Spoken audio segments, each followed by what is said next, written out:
Il-konkos li jżomm il-pont ta' ċirkewwa u li minn fuq jgħaddu eluf ta' passiġġieri li jaqsmu l-fliegu iddeterjora u jrid jinbidel. Dan 6 snin biss mindu Gvern Nazzjonalista tal-Prim Ministru Lorenz Gonzi u l-Ministru Alaudes Giovanna De Bono inawgura dan it-terminal. Terminal li sewa mal-10 miljun euro minn fondi Ewropej u li tlesta eżatt qabel elezzjoni tal-2013. Ikkonkludi dan kumpanija Ġermaniża tal-Inġenerija bl-isem CTP Consulting wara li ġiet ikkommissjonata minn Transport Malta sabiex tispezzjona u tagħmel rapport fuq il-kundizzjoni ta' dan il-konkos. Il-Gazzetta The Times kwotat sorsi li jgħidu kif ir-rapport imbeda wara li l-ħaddiema fit-terminal ta' ċirkewwa bdew jinnotaw biċċiet kbar tal-konkos li waqgħu minn taħt il-pont. Ir-rapport tekniku jgħid ukoll li minkejja li l-pont kull ma ilu biss 6 snin li nbena, il-konkos diġà qed juri sinjali sew ta' deteriorazzjoni biex kbar li jista' jkunu ta' periklu għal dawk kollha li jaqsmu minn fuq dan il-pont.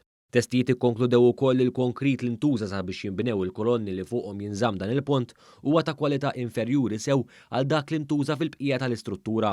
Transport Malta għamlet kuntatt ukoll mal-kuntrattur Charles Polidano iċċaqnu li kien responsabbli mill-proġett fl-2012 f'tentattiv li tinstab soluzzjoni għal din il-problema. L-awtoritajiet issottomettew ukoll ittra ġudizzjarja kontra l-kuntrattur, il-perit u l-project manager.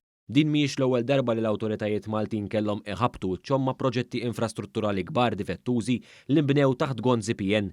Fl-2014 sar magħruf il-konkos difettuż Mater Dei fi żmien meta Gvern Laburista kien beda bi pjanijiet sabiex jibni żewġ solari fuq l-emerġenza sabiex jiżdiedu sodod fl-isptar.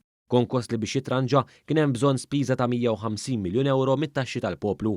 Gvern Nazzjonalista kien iffirma rinunzja biex il-kumpanija Skanska li bniet l-isptar Mater Dei ma tkunx responsabbli għad-difetti li setgħu jinqalgħu fil-bini ta' Mater Dei.